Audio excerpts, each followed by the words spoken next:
In this lecture, we're going to talk about the last part of the CIA Triad. We have already talked about confidentiality and integrity, which then brings us to availability. Pretty simple. We want the people who are supposed to access the system to have access whenever they need to. If I can't access something that I need to do my work, well then I can't work. If our e-commerce website is down, well then we don't get sales, then we might go out of business. And if we look at the attacks that are targeted at our availability, really we need to look at why are they attacking us? What is the purpose? What are they trying to gain?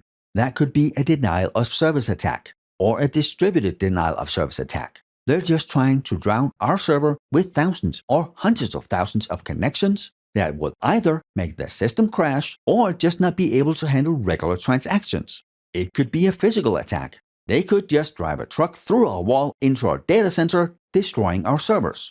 It could be a disgruntled employee. If they didn't get the promotion that they wanted for the third time, now they're angry, they might just go and shut down some critical systems, availability gone. And just like with the confidentiality and the integrity, this does not have to be malicious. It could just be someone doing something they either are not supposed to or they don't know that they're not supposed to. Regardless of why it happens, the web server is down, we don't make money anymore. And you will probably hear me say this a couple of times throughout the course, 95% of cybersecurity incidences is when either we do something we're not supposed to or we don't do something we're supposed to.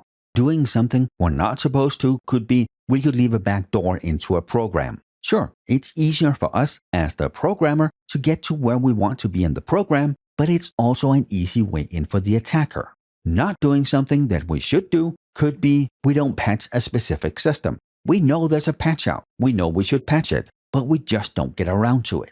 And there really can be a wide array of reasons why our availability is compromised. It could be an application error.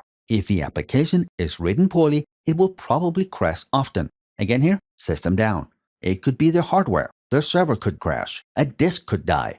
It could be the HVAC that we have in our data center. The power could be out. The internet could be out. All that can cause our data to not be available. So here again, we want to implement the appropriate countermeasures that in this scenario make sense. We want exactly enough security, no more, no less.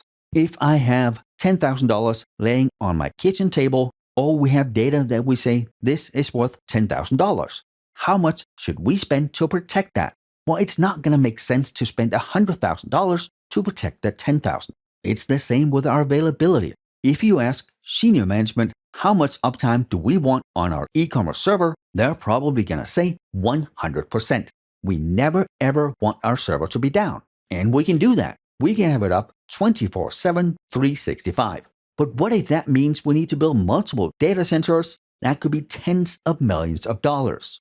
Is that something that makes sense? Maybe we can get 99.999% uptime and senior management is happy with that, and we can maybe do that for $50,000 or $100,000. So we need the exact right security profile for what we are protecting, and that both means that we have enough security, but it also means that the cost is appropriate with what we're protecting. One of the things that can help us make sure that we have CIA could be patch management.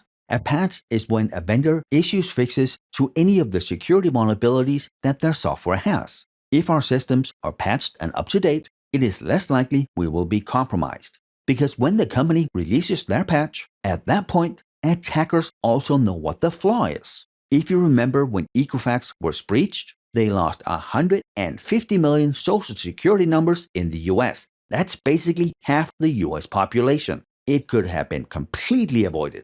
2 months before that breach, a patch was out for those systems. But that is sort of the tricky part with patches. The vulnerability is out. That means the attackers know what the vulnerability is. They know which systems to attack and how. But for whatever reason, Equifax chose not to patch their systems for 2 months. And I'm not saying here we should just go in and apply the patches as soon as they are out. We need to test them. Because if it fixes 99 things and breaks one critical thing, we may not want to implement. So we go in to our test environment, we apply the patches, we make sure that everything works right, and assuming that the end users for those systems don't see any issues and we don't see any security issues, we implement to our production environment. But we don't wait 2 months to patch our systems, giving the attacker enough time to breach our systems. Another thing we can do that will help tremendously with availability is redundancy. We can have redundant hardware, systems, connections. So if we have a critical system, instead of having only one server, maybe we have two servers. They could be in separate data centers. We can either have load balancing, where data is sent to both, or we can have an active-passive pair. If we have active-passive, then the passive server will check on the active server every second. Are you alive? Are you alive? Are you alive? And if 3 keep alives are not answered, it takes over and becomes the primary. And here, obviously, both systems have to be spec'd to carry the entire load. The same with power. We have 1 or 2 pairs of UPSs, where if one of the pair dies, the second one can carry the entire load of the data center or that part of the data center. We have multiple generators. We have multiple HVACs. HVACs are just abbreviations for heating, ventilation, and air conditioning. So if one unit dies, the other have enough to take over. And this is mostly in data centers, where you can have thousands and thousands of servers that put out a lot of heat. So we need to pull that heat out. We need to make sure that the humidity and the temperature in the data center is at optimal range for the hardware we have. I have worked in a place where one AC died and the rest wasn't enough to carry the whole data center. We had to start shutting hundreds and hundreds of servers down that were non-critical because we only had enough cooling for the critical systems. Bad design. I have also worked a place the power was run wrong. There were technically enough UPSs to carry the entire load of the whole data center on both sides, but they had run like 70% of the servers to one side and only 30 to the other. And UPSs work in pairs. So on the left side of the data center, we would have 2 UPSs. On the right side, we would have 2. When at some point, someone shut down one UPS on the side that had 70% of the servers, there was too much load for the single UPS that was left to carry it. It was like 110%. So to save itself, that UPS shut down on its own. Now, 70% of all our servers are down.